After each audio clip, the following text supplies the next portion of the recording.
출마하게 된 동기 좀 말씀해 주세요. 네, 작년 재보궐선거 할 때 제가 봤을 때 저는 영광이 고향이다 보니까 너무나 자랑스럽고 영광의 딸인 게 너무 좋았었는데 작년 재보궐선거 하는 당시에 다양한 내용들을 보면서 영광이 좀 많이 정체되어 있구나.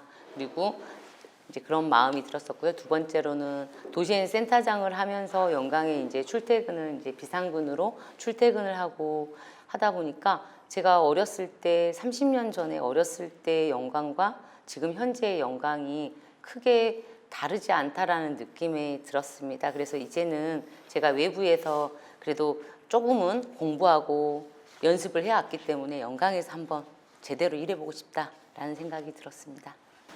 그럼 한 가지 더 한 김에 그럼 영광에서 제일 바꾸고 싶은 거. 영광에서 제일 바꾸고 싶은 거요?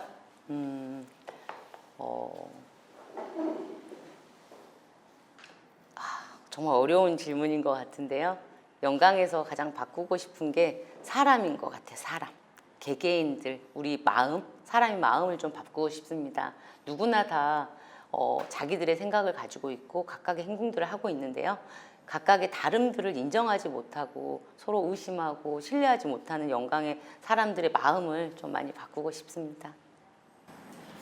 그리고 지금 여성 후보를 만난 것은 굉장히 이례적이에요. 지자체장, 단체장이 나온 지금 우리가 인터뷰를 하게 된 것은 어떻게 이 선발이 됐는지 지금 여성 주자로 네. 뛰게 된 제가 뭘 알고 있어요. 그걸 좀 말씀해 주시면. 그리고 전남에서 혼자인가요?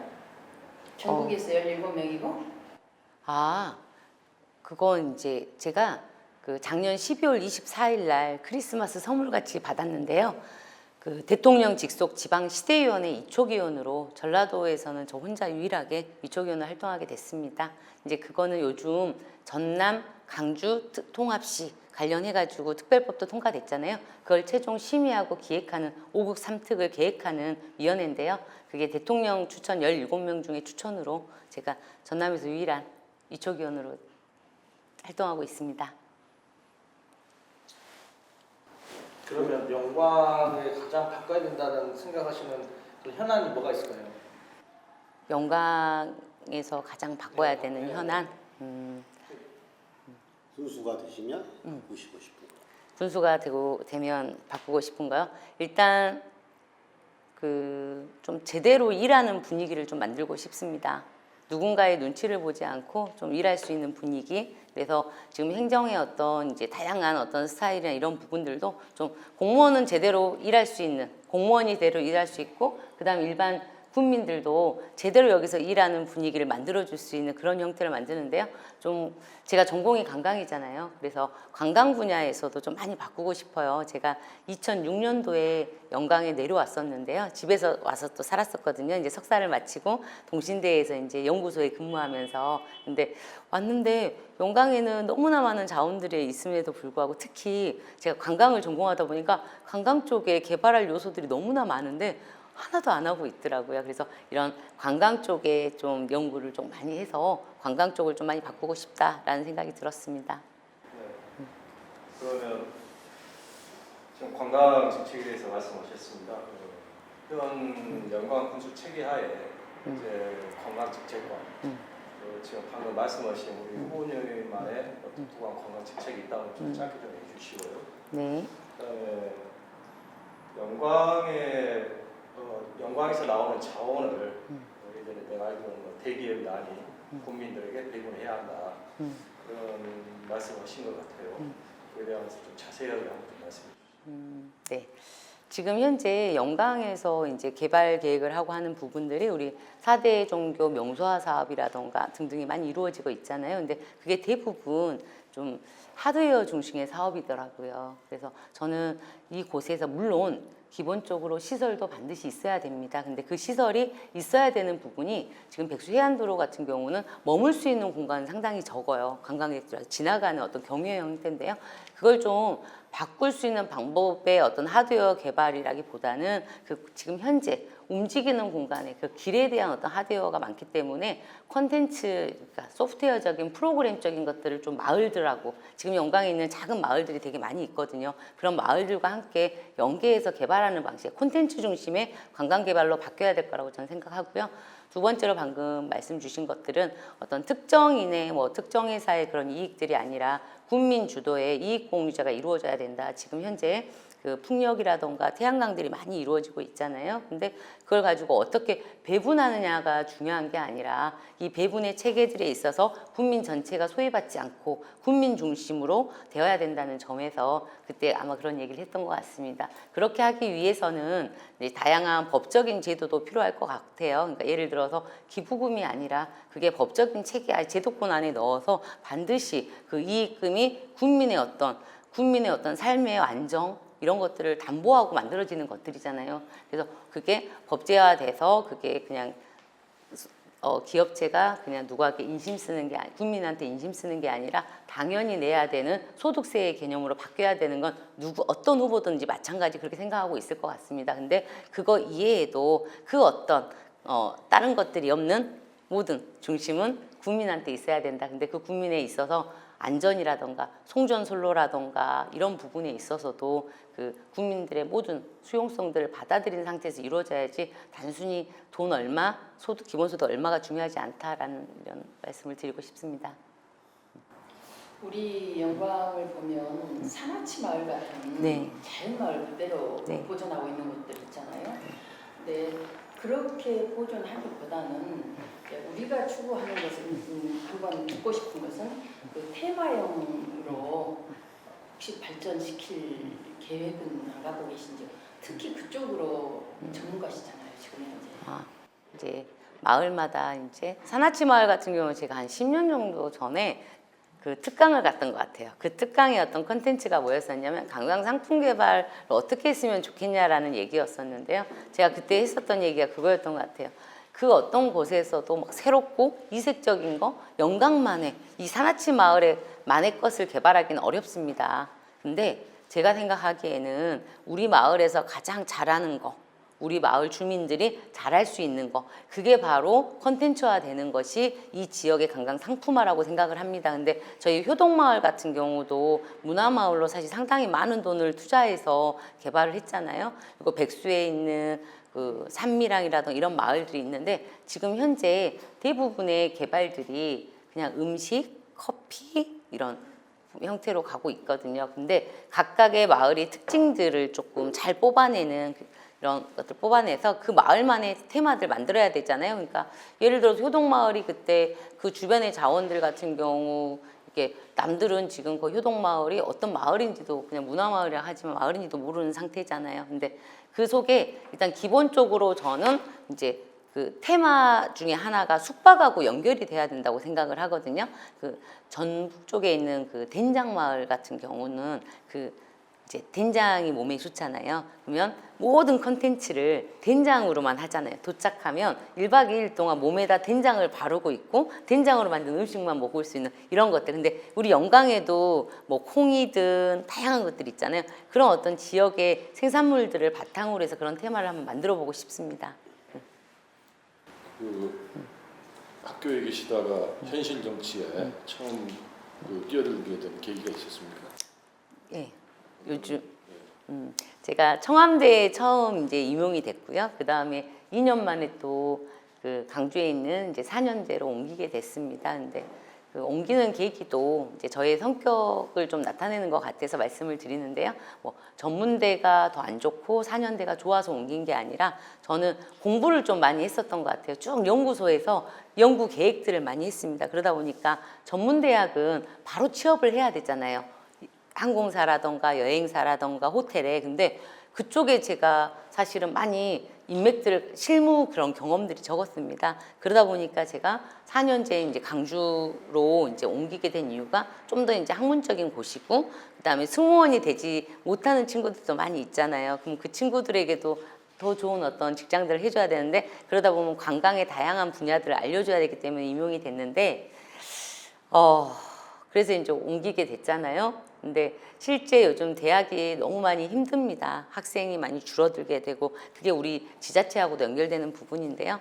그러다 보니까 대학에서 학생들을 가르치는 건 당연하지만 두 번째로 해야 되는 게 지역사회 기여라고 저는 생각을 했거든요. 근데 대학이 너무 힘들다 보니까 이렇게 밖에서 지역사회에 기여할 수 있는, 봉사할 수 있는 시간들이 많이 부족하더라고요. 근데 저는 20년 동안 제가 해왔었던 지역개발 정책 수립을 할 때 지역 주민들하고 함께 했던 시간들이 너무 행복했어요. 그래서 대학 교수는 많은 사람들이 좋아하잖아요. 하고 싶어 하고. 그래서 제가 여기를 그만두더라도 우리 친구들을 잘 가르쳐 줄 수 있는 교수님은 새로 올 수 있는데 지역에 돈이 안 되고 힘들어도 이런 지역에 봉사할 사람들은 좀 적겠다. 그러면 그 일을 제가 해보자라고 해서 대학을 그만두게 됐습니다. 아니 그게 아니라 제가 질문의 요지는 그렇게 대학에서 아이들을 가르치다가 현실 정치에 뛰어든다는 건 또 다른 영역이잖아요. 그래서 그 정치에 뛰어들게 되는 어떤 계기가 있었냐? 제가 대학을 그만둔 지가 약 10년 정도 돼가다 보니까 연구소를 운영하면서 지역사회 일했던 거하고 연결됐던 분이고요. 그러다가 이제 제가 지역사회 뭐 개발 계획도 수립하고 정책 수립을 했잖아요. 하다 보니까 항상 이제 저희는 계획을 세웠을 때 주민들하고 함께 세우잖아요. 그래서 계획을 올리면 행정에서 너무나 많이 바뀌게 됩니다. 그 이유가 행정의 어떤 이제 말씀하셔도 돼요. 그래요? 그러니까 지자체 그 일을 맡게 된 지자체장들이 그 일을 관심이 없어 하던가 아니면 그거에 대해서 이해를 제대로 못 하던가 이런 부분들 때문에 실제적으로 우리 주민들과 함께 만들었던 계획들이 바뀌게 돼 본질이 사라져버리는 문제점들이 너무나 많이 보아왔습니다. 그러다 보니 그런 문제점들이 왜 생기는 걸까 정말 많이 고민했거든요. 그게 바로 그 일을 맡았던 지자체장이 얼마나 정성을 가지고 이 일들을 대하느냐 그런 것들을 이제 제가 봤을 땐 그러고 싶어서 나왔습니다. 한마디로 해서 답답하고 깝깝이. 또 언제 신점이 몇 년 얼마나 됐습니까? 현실 정치 참여하신 지가? 제가 실제 참여한 지는 이렇게 하겠다라고 나선 거는 작년 7월 1일부터인 것 같습니다. 그 전에 정당 생활이라든가 이런 걸 안 해보시고? 정당 생활은 제가 이제 2019년도에 이제 들어가서 이제 중앙당에서 이제 뭐 위원회 활동, 그다음에 대선 활동 했는데 계속 제가 학교에 있거나 그다음에 연구소 이렇게 일을 하다 보니까 정치 활동은 거의 많이 못 했는데 실제 많이 한 게 아마 24년부터라고 생각하시면 될 것 같아요. 네. 이제 정치 활동을 하는 게 이제 일반 당원으로 활동하는 경우도 있고 또 지역에서 뭐 지역위원회 어떤 당직을 받는다는 여러 가지가 있을 것 같은데 이렇게 곧바로 단체장에 도전하시는 거 보니까 굉장히 용감하시다. 네. 그런 생각이 드는데 그 이제 제일 먼저 아까 하시고 싶은 게 이제 그 주로 이제 관광 콘텐츠와 관련된 얘기이신 것 같아요. 그러면 평소에 고민하시던 영광군의 그 관광 브랜드 내지는 아이템 어떤 것이 가장 좋다고 생각하세요? 그 이제 관광 산업을 가장 먼저 하겠다는 이유 중에 하나는 관광이 가장 쉽거든요. 지금 이미 많은 조건들을 가지고 있고요. 그리고 관광이 발전되면 관광객이 오게 되면 지역 소상공인들이 반드시 살아날 수 있기 때문에 소상공인들을 살리는 정책과도 연결될 수 있어서 관광을 얘기하고 있는데요. 저는 지금 현재 저는 영광이 가장 쉽게 접근할 수 있는 게 물론 어렵습니다. 이제 근데 4대 종교를 가지고 관광 테마하는 게 가장 쉬운 방법이고 많은 관광객들을 끌어당길 수 있다라고 제가 20년 전부터 영광군에 얘기를 했었던 것 같아요. 2006년도부터. 근데 그 4대 종교가 뭐 순례지를 만들고 선교지를 만들고 이런 공간적인 곳이 요즘은 경기도 쪽에 보면 그 공간이 꼭 종교적인 공간이 아닌 언덕의 공간의 형태로만 나와 있어도 그게 이색적인 공간이 되잖아요. 그래서 저는 좀 순례길이라던가 이런 부분들을 해서 4대 종교를 꼭 프로그램을 같이 만들고 꼭 같이 어떤 협심해서 만드는 거는 천천히 요즘 다대가 합히기 어려우니까 천천히 되더라도요. 길이라는 공간을 좀 순례길을 좀 만드는 그런 아이템을 만들면 길로서 바로 자연스럽게 연결될 수 있는 기반을 만들 수 있을 것 같아요. 천천히. 관광은 사실은 콘텐츠잖아요. 네네. 사실은 영광에 많은 군수들이 다른 뭐 지자체 군수들이 관광 이야기를 하면서 자연환경 이야기를 많이 해요. 근데 실은 콘텐츠라는 것을 잘 몰라요. 콘텐츠는 자꾸 변화가 있어야 되잖아요. 근데 사실은 현재 자치단체에 있는 인력으로 어떤 콘텐츠의 변화를 준다는 상당히 어려운 문제거든요. 현실적으로는. 혹시 거기에 대한 생각은 한번. 그래서 다른 지자체 광주도 뭐 재단이 만들어지고 공사로 바뀌게 됐잖아요. 장성 같은 경우도 지금 관광재단, 관광문화재단 이렇게 만들어지고 있는데 저희 영광 같은 경우는 지금 교육미래재단이라던가 이제 음식 관련한 재단들이 만들어지고 있는 것 같아요. 만들어졌고 만들어지고 있는데 관광 쪽 분야에도 저는 이제 기회가 된다라고 하면 전문 어떤 재단 형태를 좀 꾸리고 싶습니다. 그래야지만 전문성을 가지고 마케팅이거든요. 서울이 관광객이 사람이 많아서가 관광객이 있는 것보다는요. 그 마케팅을 할 수 있는 사람들이 있기 때문에 가능한 거거든요. 그래서 마케팅 중심의 좀 재단을 만들고 싶다라는 생각하고 있습니다. 농촌 미래를 연구를 하셨잖아요. 네. 여기에 이제 영광에 계시면서 그럼 영광의 농촌 미래를 어떻게 생각하십니까? 연구를 해본 결과 네. 지금 하시는 중에 네. 영광 농촌이 미래가 어떻게 변할 거라고 생각하세요? 지금 현재 그 영광의 농촌 미래에서 보면요. 지금 다양한 그래도 다른 지자체 제가 많이 돌아다니 봤잖아요. 근데 영광이 의외로 연구회 형태를 띠고 있는 게 되게 많더라고요. 오늘도 잠깐 단감 재배 연구회를 다녀왔었는데요. 뭐 블루베리 연구회 막 이런 식의 형태들이 되게 많이 있습니다. 근데 저는 이제 어차피 농촌의 기류가 다 그쪽으로 가긴 할 것 같은데요. 스마트팜 형태로 많이 갈 수밖에 없습니다. 농촌의 현실이. 그리고 농림부나 농어촌공사에서 사업이 예전에는 그 지역 주민의 어떤 정주라든가 이런 중심의 개발로 지원을 많이 했다라고 하면 이제는 농업에서 스마트팜 중심의 내용들로 많이 바뀌고 있거든요. 근데 예전에 제가 한번 얘기한 것 같기도 한데 스마트팜이라는 것 자체가 뭐 돈이 너무 많이 들어가는 비용적인 부분이 있잖아요. 근데 그래서 처음에 시설만 만들어 놓고 군 단위에서 예를 들어서 만들어 놓고 이게 청년농들이 와서 연습해보고 끝나버린 형태로 왜 그 이상의 돈을 지원받기가 어렵기 때문에 그래서 저는 영광에 점점 뭐 가루쌀, 뭐 칠품, 뭐 이런 다양한 것들이 만들어지고 있긴 한데요. 기본적인 어떤 근간인 어떤 농업의 쌀 농사 있잖아요. 그건 꼭 가야만 되는 부분이 거기에 맞물려서 찰보리하고 연결될 수 있는데 이제는 제가 공약 중으로 준비하고 있는 것 중에 하나 이제 그 기회발전 특구라는 게 있거든요. 근데 그 기회발전 특구 농업형으로 한번 진행을 해보고 싶어요. 그래서 생산되는 농산물을 그냥 생산품 1차 상품으로 그냥 판매하는 이런 형태가 아니라 여기서 가공까지 가는데 그 가공이 유통을 통해 되는 가공이 아니라 직접 식품 회사들 우리 약간 이렇게 되면 이바돔 이런 문제도 조금 있긴 하지만 정말 제대로 된 식품 회사들이 기업체하고 함께 농식품을 같이 만들어내는 형태로 여기에서 꼭 에너지만 지산지소가 아니라요. 농산물들도 지산지소 여기서 만들어서 이렇게 생산해서 이제 판매하는 이제 소비자는 다른 데 있겠지만 여기서 직접 만드는 가공품까지 만드는 곳을 만들고 싶어요. 소위 말해서 6차 산업을 말씀. 그렇죠. 6차 산업까지 변화시키는 쪽으로. 그게 이제 앞으로 AI 로봇 시대, 휴머노이드 로봇 요새 화두가 되고 있는데 그 인력을 다 로봇이 대체하게 되면 그 지역의 그 고용 효과라든가 이런 거 별로 크게 도움이 안 되는 거 아닌가요? 그렇게 생각할 수도 있긴 한데요. 근데 어차피 스마트팜에 다 기계화되는 부분이긴 하지만 그래도 그걸 관리하고 조정하고 그것들을 시스템화 연결하고 그 다음에 요즘 어르신들도 많이 점점 고령화되는가 동시에 더 오래 사시잖아요. 근데 농업 활동을 하기 많이 어렵잖아요. 그런 부분으로서 충분히 일자리는 쭉서 만들어낼 수 있고 그런 식품 가공산 6차 산업까지 가게 되면 그 나름대로 다양한 뭐 거기에 관광도 연결되겠지만 직업군은 만들어질 수 있다고 생각합니다. 장세일 군수가 마음에 안 드는 것 딱 3가지만 한번. 아까 그 쌈을 붙이려고 봐요. 자꾸.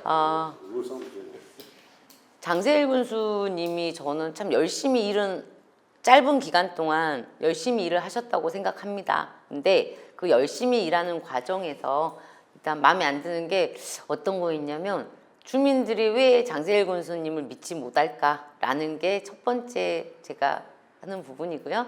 그다음에 뭐 두 번째, 세 번째는 별로 생각해보지 딱 하나 있는 것 같아요. 그냥 그분 이제 제가 경쟁자로서 이렇게 나누고 하고 있지만 뭐 그분이 뭐 특별히 무슨 일을 잘못했다 어쨌든 이거 부분을 얘기하기보다는 그분이 너무 열심히 일을 했지만 국민들한테 신뢰를 얻지 못하는 점 그게 가장 안타까운 것 같아요. 2024년부터 활동을 하셨다고 했잖아요. 근데 보궐선거에는 전혀 관심이 없었어요. 보궐선거 때는 사실 관심이 그렇게 없었습니다. 왜냐하면 저는 더 공부하고 준비를 해야 된다고 생각을 했거든요. 제가 한 10년 전쯤에 이제 대학을 그만두니까 영광에 계신 이제 여러분들이 찾아오셨어요. 그냥 영광에서 혹시 정치를 좀 했으면 좋겠다, 영광에 와서 일을 했으면 좋겠다라는 얘기를 하셨는데 그때 제가 어떤 생각을 했었냐면 좀 더 외부에서 다양한 것들을 배우고 접하고 공부를 하고 기회가 되면 내려가는 게 영광 발전을 위해서 더 맞다고 생각을 했었거든요. 그래서 정말 마음으로만 김혜영을 되게 이뻐해 주신다라는 마음으로만 받고 밖에서 열심히 배웠던 것 같아요. 일도 하면서 배우기도 하고. 근데 보궐선거 때는 저는 이제 또 좋으신 분이 나와서 이제 활동 이렇게 선출이 돼서 영광 발전을 위해서 잘 될 거라고 믿었기 때문에 관심이 없었고요.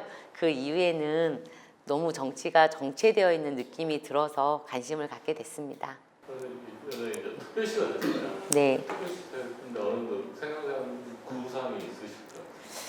그죠. 이제 여러 가지 형태들이 있는데요. 5조가 내려오는데 그 5조 중에서 영광은 얼마나 많이 가져올 수 있느냐라는 이제 그런 부분들도 하도일 것 같아요. 각 지자체마다. 근데 지금 그 부분에 대해서 얼마나 관심을 갖고 왜냐면 지금 지방마다 지방시대위원회가 있습니다. 그 지방시대위원회에서 1차적으로 계획을 세워서 제가 위촉위원으로 있는 중앙에 있는 저희 지방시대위원으로 계획서가 올라오거든요. 근데 저번 대전에서 저희가 회의를 한번 해서 각 지자체의 지방시대위원회 위원장들이 와서 발표를 했었거든요. 근데 아직 구체성들을 많이 가지고 있지는 않더라고요. 그러면 구체적이지 않을 때 우리 영광군에서는 지자체장이 먼저 영광군에 이런 것들이 필요하다는 걸 빨리 내야 되는데 그런 부분들이 좀 없어서 좀 안타까웠는데요.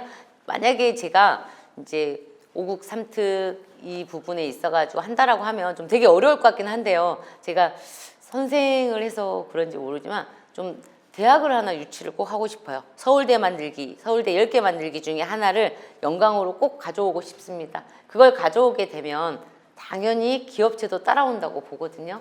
왜냐하면 큰 대기업들이 충남, 이남으로는 내려오지 않은 이유가 일할 사람이 없어서라고 얘기를 들었습니다. 그러면 여기에서 제대로 된 에너지든 이런 부분에 인력들 키워놓으면 많은 기업들이 내려와서 영광은 자연스럽게 좀 발전되지 않을까요?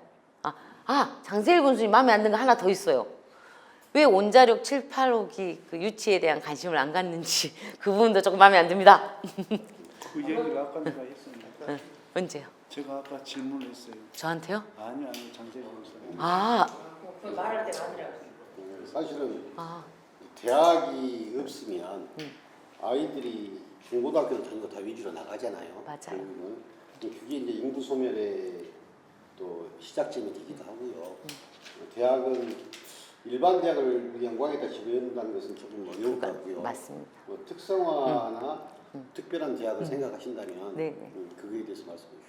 이제 그게 이제 바로 이제 저희가 계속 얘기하고 있는 이제 풍력이나 태양광의 이제 기반 산업들 이제 소부장 산업이라고 하잖아요. 소재 뭐 이런 것들이 갖추어져야 되는 것도 당연하지만 그런 것들을 직접 할 수 있는 인력 그 부분들을 키우는 이제 전문대학을 그러니까 2년제 전문대학이 아니라 그쪽의 전문대학 우리 한전공대처럼 그런 어떤 그리고 원자력까지 연결된 그런 이제 전문적인 에너지 관련한 인력들을 양성하는 곳을 하고 싶어요. 그럼 거기에 전기도 좀 포함될 수 있겠죠. 전기가 엄청 또 인기 많잖아요. 제가 두 가지인데요. 한 가지는 그 스마트팜 관련 6차 산업 이제 넘어왔지 않습니까? 그럼 아까 우리 하후보님께도 질문했던 내용인 것 같은데요. 그 체험도 해야 되는 것까지 가는 거거든요. 지금 네. 산업이. 네. 근데 그 부분이 현재 영광에는 어느 단계까지 왔고 어떻게 발전을 시켜야 되는 거하고 그다음에 도시재생 지원센터장님 오셨더라고요. 네. 그러면 이 빈집이 많이 있지 않습니까? 지금 현재 한 1000여 채 가까이 되는 걸로 네, 네. 나와 있더라고요. 책에요. 그러면 이제 그런 부분을 어떻게 도시재생을 이뤄서 지금 출생률은 올라갔다고 아까 말씀하시더라고요. 6년째. 그러면 이제 그것을 올라가는 데에 그 만족할 것이 아니라 그 부분을 빨리 그 도시재생을 만들어서 그분들이 정주하고 오래 살 수 네, 있게끔 네. 하는 것이 또 중요한 것 같더라고요. 네, 그 네. 부분에 대한 두 가지를 좀 설명해 주십시오. 일단 출생률은 올라가고 있는데 거의 0세에서 3세 그러니까 그 사이의 인구들 유출이 되게 많은 편이거든요. 6세 이하가. 그 이유가 주거 환경이라든가 의료 환경 이런 모든 것들이 문제 좀 많이 부족하잖아요. 시골은. 그래서 그런 것들이 좀 많이 확충이 됐으면 좋겠는데요. 점점 바꿔가야 될 부분일 것 같고요. 도시 재생 사업이 영광이 좀 안타까운 게 이제 담양 같은 경우는 뭐 인정 사업, 도시 재생 활성화 사업 뭐 등등의 사업 등에서 한 4-5개 정도의 국토부에서 그 사업을 공모를 해갖고 받았었거든요. 완도 같은 경우도 한 2-3개 받은 것 같고요. 목포도 그 청계, 무안도 이렇게 받았는데요. 저희 영광 같은 경우는 이제 제가 센터장을 했었던 딱 하나 도동지구 하나만 사업이 시작된 지 벌써 2017년, 16년 이때부터 됐는데 하나밖에 못 받았어요. 좀 공모를 조금 활발하게 해야지 나라에서 뭐 80억씩 100억씩 주는 돈을 물론 지자체에서 매칭하는 것도 있지만 주는 어떤 국비를 받아야지만 빈집도 리모델링하고 할 수 있는데 그런 어떤 공모 사업이 조금 덜 활성화되어 있다라는 생각이 듭니다. 그래서 이제 도시재생 사업으로 지금 현재 우리 영광의 전략계획이라고 해서요. 법성, 홍농 등등의 지역별로 해서 전략계획들이 다 세워져 있는 걸로 알고 있어요. 그것들을 좀 순차적으로 하게 되면 이제 도동지구 같은 경우는 이제 상가하고 집이 같이 있는 형태이기 때문에 집 수리의 개념이 조금 약했었거든요. 근데 법성이나 홍농 이런 데로 이제 그런 쪽의 도시재생 사업을 공모하게 되면 그런 빈집 정비라든가 이런 것들이 될 것 같고 만약 정비를 하게 되면 강진에 좋은 사례 있잖아요. 그 10년 정도, 5년 정도 임대해주면 젊은 친구 깨끗하게 인테리어 해주고 막 새로 아파트만 지어가지고 막 10억, 20억, 50억씩 아파트 지었는데 실제적으로는 25명밖에 못 작은 어떤 호수도 안 나오는 게 아니라 그런 5천만 원, 1억 들여서 예를 들어서 그 리모델링 해가지고 10,000원씩만 내고 젊은 친구들이 편하게 살 수 있는 이런 좋은 정책들은 외부에서 또 배워가지고 와도 좋을 것 같다는 생각이 들고요. 그래서 그런 빈집 이런 사업 등은 이제 점차 지역별로 가면 좀 더 확대될 수 있을 것 같고요. 첫 번째 질문이 두 번째 거보다 하다 보니까 스마트팜의 체험 6차 산업이 어디까지 왔는지 영광이 이제 딱 2가지 형태인 것 같아요. 정말 어떤 곳은 1차에 그대로 멈춰 있기도 하고요. 예를 들어서 요즘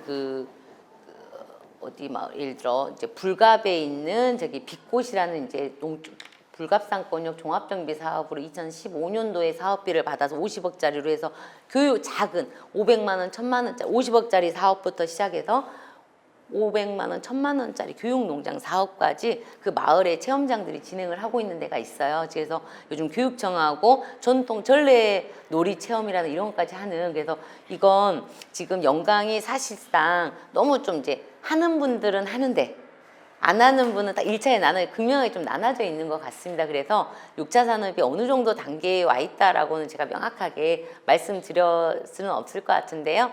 대부분 지금 저희가 1차에 있는데 그래도 뭐 군남을 중심으로는 가공 단계를 가기 위한 다양한 주민 그 법인체 단계의 그 공모 사업 등을 준비하고 있는 걸로 알고 있고요. 마을 단위의 작은 이제 마을 단위는 그래도 6차 산업까지는 아니지만 체험 프로그램, 관광 정도의 프로그램은 조금 갖춰져 있는 걸로 알고 있습니다.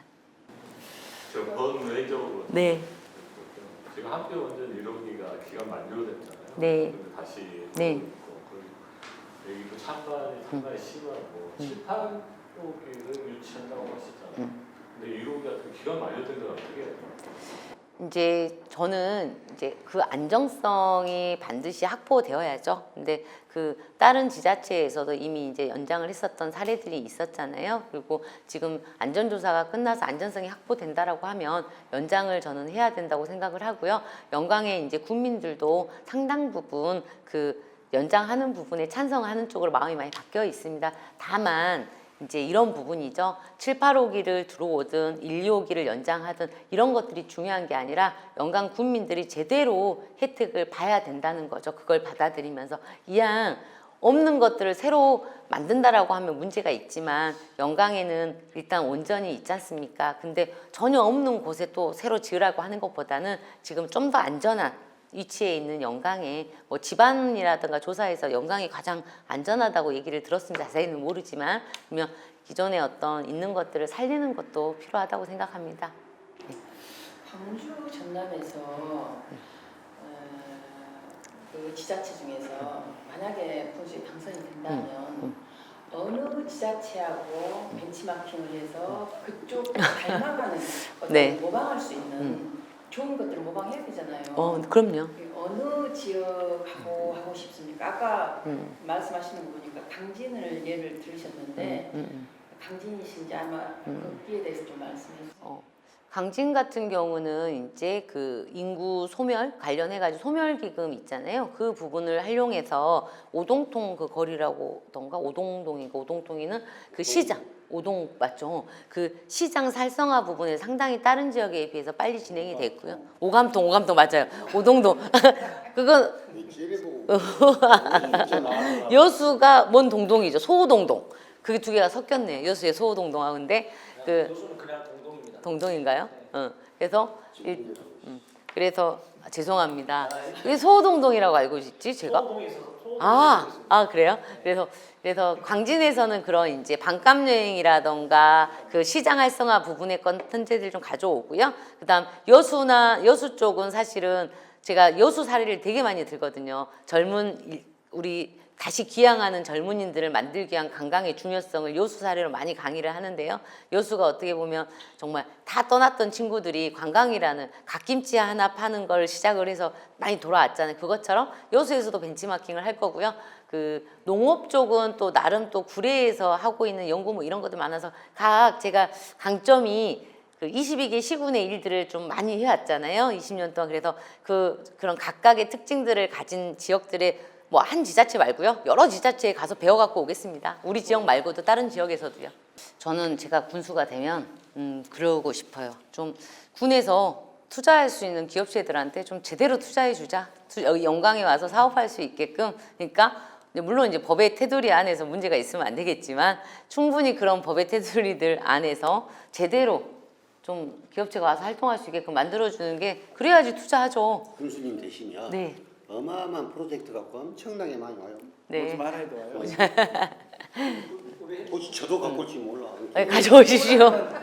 본인이 생각에 자기는 그 본인에게 카리스마나 좀 강단이 있다고 생각하세요? 예, 있다고 생각합니다. 카리스마 김 이렇게. 국민들에게 한 말씀. 네.